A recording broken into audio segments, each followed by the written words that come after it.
Fondateur et CEO d'Abba Technologies, Mohamed Ben Ouda est un homme prolixe et chaleureux, avec une faculté rare à vous mettre très vite à l'aise.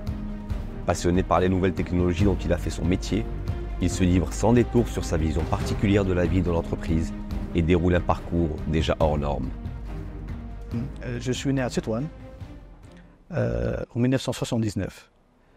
Donc j'ai 45 ans aujourd'hui, je suis père de 2 enfants. Et effectivement, Tétouan pour moi c'était une bonne école. C'est une bonne école parce qu'à l'âge de 9 ans, j'avais طبيلة الحلوى, نسات الحلوى في التل, où je faisais du commerce. Donc c'était chaque été, je préparais cette طبيلة, cette نسات الحلوى comme on dit tétouaniyya, n'est-ce pas? Et je vendais dans le quartier. Donc c'était vraiment une expérience riche parce que ça m'a appris de faire du commerce. L'âge de 9 ans, 10 ans, 11 ans, 12 ans, je dirais la première année, il fallait absolument apprendre à cirer.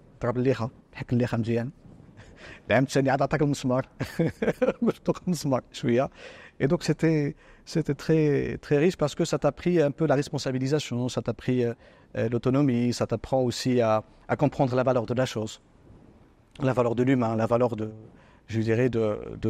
la dynamique entrepreneuriale. Et à l'âge de 15 ans, 16 ans, pareil, je faisais toujours des petits boulots droite à gauche. Donc toujours l'été pour moi c'était un moment magnifique parce que ça m'a permis de rencontrer des personnes plus âgées, de connaître les artisans.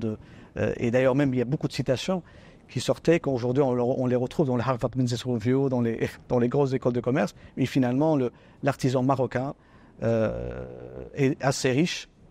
Et c'était pour moi une première école, je dirais, de la vie, qui m'a transmis à la fois des valeurs humaines, mais aussi un apprentissage, je dirais, entrepreneurial. J'ai démarré ma carrière en 1999, ça fait maintenant à peu près 25 ans. Au départ à la Farge Ciment, dans les méthodes, dans la maintenance industrielle. Ensuite, je suis parti en France, j'ai travaillé à la SNCF, au chemin de fer, dans la direction du matériel. C'est 23 000 personnes, 120 sites industriels. Le vrai projet, c'était un projet de performance logistique industrielle dans lequel on devait vraiment travailler sur des sujets de transformation à la fois IT, process. À l'époque, c'était la mise en place des ERP, c'était aussi la mise en place d'une plateforme logistique industrielle de 70 000 m² à Massy-Kramayel, où il fallait absolument centraliser toutes les pièces de rechange, la mise en place des centres logistiques industriels. Et 2008, le métier du conseil commence à me passionner. Je rejoins un cabinet conseil à Paris, où j'ai pris la direction générale. C'était des missions à la fois de network design, de stratégie d'industrialisation, de schéma directeur de production. 2010, je rentre au Maroc pour pouvoir contribuer à l'essor du développement socio-économique du pays, et notamment à la SNTL, d'abord en tant que directeur stratégie et développement, de 2010 jusqu'à 2014. Et 2014, j'ai pris la direction générale jusqu'à 2017. Donc c'était vraiment cette année très riche, une belle, je dirais, dynamique à la fois africaine aussi. Et 2017, je quitte la SNTL pour rejoindre le groupe Palmer Développement en tant que directeur général, que ce soit sur la partie immobilière, hôtellerie, loisirs et Afrique. C'était très intéressant parce que c'était des années où ça m'a permis à mieux maîtriser la finance, maîtriser un peu la partie institutionnelle, travailler sur des business models innovants. Je prends le cas du duplex social qu'on avait lancé à Saada, qui était une innovation sociale dans lequel aujourd'hui représente 50%, 60% du chiffre d'affaires de la société. Et c'est grâce à ces multiples expériences que vous avez forgé cette vision particulière autour de la technologie en entreprise? Non, c'était très riche parce que, quelles que soient les activités, il y avait un point commun, en quelque sorte. C'était comment les innovations, comment les technologies distribuaient les business models. C'était vraiment la passion. C'était vraiment une passion parce qu'à la fois qu'on est en cimenterie ou ferroviaire ou logistique ou immobilier, on a toujours l'impression que l'entreprise, c'est acheter, produire, distribuer, gérer du cash, des femmes et des hommes, mais surtout comment donner du sens, comment peut-on réinventer les façons de faire, comment donner, je dirais, apporter des solutions à l'humanité, comment contribuer à un impact sociétal. Et c'est ce qui m'inspirait, me motivait au quotidien. Et en se posant la question comment cette technologie peut distribuer les business models, d'où l'essence de la naissance de Abba Technologies. Justement, comment est-ce que vous êtes parvenu à développer votre vision au sein de votre groupe? Alors déjà, en 2 mots, Abba Technologies est un groupe industriel et technologique avec 725 personnes qui travaillent, présents au Maroc, France, Espagne et en Chine. 4 activités majeures.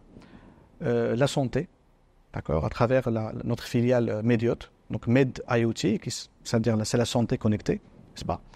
La deuxième activité, c'est tout ce qui est Smart City à travers ICT. D'accord. La troisième activité, c'est l'industrie X.0 à travers Nextronic. Et finalement, la quatrième activité, c'est la supply chain qui est portée par notre filiale SCX Technologies. Donc vous voyez 4 activités majeures, la santé, l'industrie 4.0, la Smart City et finalement la supply chain. On a essayé de bâtir une société avec des valeurs fortes.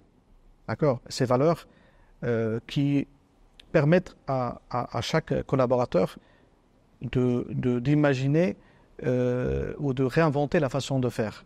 Et ces façons de faire, c'est la pluridisciplinarité. Le deuxième élément, c'est l'humilité. C'est très important. C'est quel que soit notre savoir-faire, quelle que soit notre, maîtrise, on doit se remettre en cause, on doit être humble et simple derrière. Le smart workers, ou le smart work, c'est-à-dire qu'il faut qu'il y ait un travail intelligent qui permet à la fois de réconcilier la vie professionnelle et la vie, d'entreprise. La gratitude, il faut qu'on soit, on remercie le bon Dieu, on remercie nos familles, on remercie notre collaborateur, on remercie notre environnement, on remercie le pays dans lequel on est en train d'évoluer. La gratitude est un élément important. Finalement, la cinquième dimension, c'est la patience. C'est chaque fois ABBA Technologies, il est entouré des personnes qui sont passionnées par ce qu'ils font. Et d'ailleurs, on ne croit pas beaucoup au diplôme. On ne recrute pas les gens sur leur diplôme ou sur leur CV.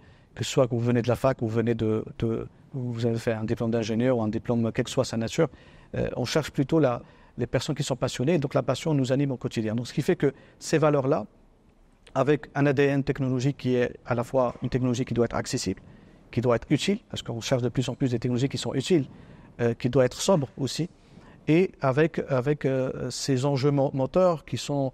On a passé par des crises sanitaires, on a passé par des enjeux de souveraineté, des enjeux, de reconfiguration des chaînes de valeur mondiales, des enjeux où les personnes aujourd'hui cherchent de plus en plus du sens dans leur quotidien. Donc on essaie de pousser ou de contribuer à cette préservation de la santé, de l'environnement, de la sécurité par la fusion de ces technologies, par l'implémentation des valeurs et pour être utile à notre environnement. Et est-ce que c'est pour ça que vous revendiquez de concepts forts, celui de souveraineté industrielle et d'inventer des Made in Morocco? Donc effectivement, on a une raison d'être qui est de préserver la santé, l'environnement, la sécurité par la technologie. Donc la technologie pour nous, c'est un moyen. Et donc du coup, pour pouvoir maîtriser cette technologie, la souveraineté est un élément crucial. D'ailleurs, Signal Inshore, il a bien insisté sur cette vision de souveraineté, quelle que soit sa nature, que ce soit industrielle, technologique, énergétique, numérique, même intellectuelle. Et donc du coup, pour qu'on puisse avoir cette souveraineté à la fois intellectuelle et industrielle et technologique, on s'est inscrit dans cette dynamique de Invented and Made in Morocco. D'abord en 2020, en essayant de bâtir, un socle industriel. Quand vous prenez par exemple votre téléphone, une caméra de surveillance, un scanner, un thermomètre, vous avez souvent 3 éléments majeurs. Vous avez l'électronique, vous avez le software embarqué et vous avez le boîtier qui peut être en aluminium, qui peut être en plastique. Donc nous, ce qu'on a fait, c'est que sur la partie électronique, on a investi dans une usine de fabrication des cartes électroniques avec des machines de pick and place. Nous avons une deuxième usine qui permet de faire de l'injection plastique. On a des moules derrière et même on fabrique des moules avec des machines de commande numérique. Et vous avez la partie software embarqué. Donc on prend ces ingrédients, le software embarqué, l'électronique et le boîtier, et le tout forme un objet connecté, qui d'ailleurs c'est le point commun entre les 4 activités. C'est là aussi Internet of Things, qui est des objets connectés, ou Internet al-Ashya. N'est-ce pas? Et donc cet objet connecté, on a derrière sorti des filières spécialisées dans la santé, dans l'industrie 4.0, dans la Smart City et finalement dans l'industrie 4.0. Dans la Smart City, qu'est-ce qu'on retrouve? On trouve des sujets de caméras de surveillance, des sujets de gestion de trafic, des sujets de capteurs de qualité d'air, des sujets de contrôle d'accès. Donc vous voyez comment l'électronique permet, et les objets connectés de manière encore plus globale, permettent d'apporter des solutions de souveraineté. Nous avons, par exemple, dans la santé, on parle de thermomètres, des oxymètres, des stations de télémédecine, des chariots, etc. Dans la logique des GPS, des interfaces en machine, ou plutôt des dashboards qu'on peut retrouver dans les véhicules. Et finalement, dans l'industrie X.0 ou 4.0, on retrouve des capteurs de température, vibration, humidité, qui permettent à la fois de garantir des usines qui peuvent être compétitives, performantes, durables et résistantes. Donc là, on retrouve le socle commun qui était, notre engagement dans cette dynamique de souveraineté pour construire, je dirais, une indépendance. Et surtout une agilité en apportant des solutions technologiques innovantes à ces 4 secteurs d'activité. Abba Technologies est présent à cette seconde édition du GITEX à Marrakech. Qu'en attendez-vous? Alors, le GITEX, pour nous, c'est un terrain, je dirais, africain, dans le sens où Abba Technologies souhaite partager, je dirais, ses contributions dans ces secteurs-là avec la diaspora africaine, pour dire que l'African Dream ou le rêve africain existe. On peut produire, on peut industrialiser, on peut contribuer à l'essor de son continent. Sidney Al-Mansour, il a bien explicité que l'Afrique doit faire confiance à l'Afrique, que la souveraineté elle est au menu, que, je dirais, l'ère industrielle ne peut être, je dirais, aujourd'hui développée que par cette souveraineté industrielle et technologique, et que on doit choisir nos combats, on doit choisir de prioriser, je dirais, l'essor ou le développement des entrepreneurs ou des start-upers avec cette logique d'entreprise à mission qui doit contribuer à préserver la santé, l'environnement et la sécurité, qui reste aujourd'hui notre léitmotiv au quotidien, dans lequel on croit beaucoup et on essaye de contribuer davantage. Enfin, comment voyez-vous l'évolution de votre groupe dans les décennies à venir? On gardera le cap, vraiment sur cette préservation de la santé, de l'environnement et de la sécurité. On gardera le cap et on essayera. Aujourd'hui, certes, on est présent au Maroc, France, Espagne et Chine. Récemment, on a pu, je dirais, gagner des projets au niveau international. D'ailleurs, par exemple, je prends un cas d'un équipementier automobile. Aujourd'hui, on l'accompagne à la fois au Maroc, en Tunisie, en Roumanie, en Serbie, en Portugal, en Turquie.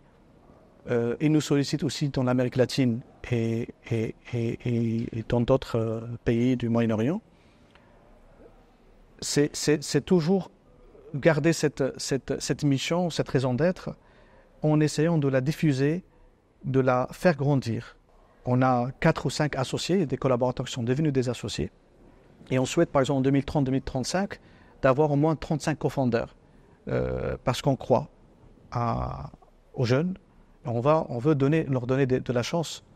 De la chance qu'aujourd'hui, qui était, je dirais, pour nous, mieux préparée, militante, etc. Mais on souhaite faciliter davantage l'environnement de telle façon que les uns et les autres puissent bénéficier de notre savoir-faire et de faire bénéficier, je dirais, la communauté marocaine, la communauté africaine, des startups, des entrepreneurs.